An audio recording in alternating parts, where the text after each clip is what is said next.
बिस्मिल्लाहिर्रहमानिर्रहीम, अस्सलाम वालेकुम। मैं हूँ साइमा। तो रमज़ान में जैसा कि आपको पता है कि पकोड़े, समोसे, रोल उन सब के साथ एक चटनी इस्तेमाल की जाती है जो कि बहुत इम्पॉर्टेंट होती है। चाहे आप इमली वाली चटनी यूज़ करें, चाहे आप सब्ज़ धनिया वाली यूज़ करें, पुदीने वाली। लेकिन मैं आज आपको पुदीने की चटनी, धनिया पुदीने की एक डिफरेंट स्टाइल में बनाना सिखा रही हूँ, जिसको आप सेव कर सकते हैं और पूरा रमज़ान भी आप इसको यूज़ कर सकते हैं। तो यहाँ पर देखिए, मैंने धनिया के फालतू पत्ते उतार के इसको अच्छे से वॉश कर लिया था और बिल्कुल काटा नहीं है, एज इट इज़ ही सारा ही इसके अंदर मैं डाल रही हूँ ब्लेंडिंग जार में। बहुत सॉफ्टली हो जाएगा। ये सारा डाल दिया और उसके साथ ये देखिए पुदीना है, 2 गठिया मैंने फ्रीज़ करके रखा हुआ था। इसको साफ़ करके इसको हरी मिर्च डाल के पीस लिया था। ये सारा भी इसमें ऐड कर दूँगी। आप देख सकते हैं इसका कलर भी फ्रीज़ हुआ वाला है। एक इसमें हरी मिर्च जाएगी बड़े साइज़ की।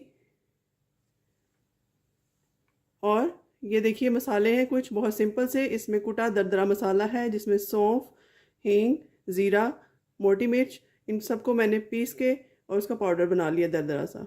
और 1 टीस्पून जो है इसमें जाएगा काला नमक और आधा टीस्पून खटाई पाउडर। चाहे आप खटाई पाउडर डालें या नींबू का जूस डालें, तो मेरे पास ये था, मैंने ये डाल दिया है। तो चलिए जी, अब इसको ब्लेंड करते हैं थोड़ा सा पानी डाल के।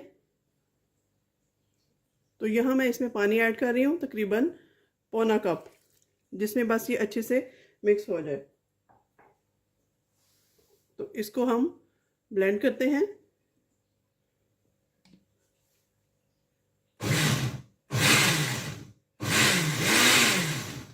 तो चलिए मैं ब्लेंड करके आपको दिखाती हूँ इसकी फाइनल लुक।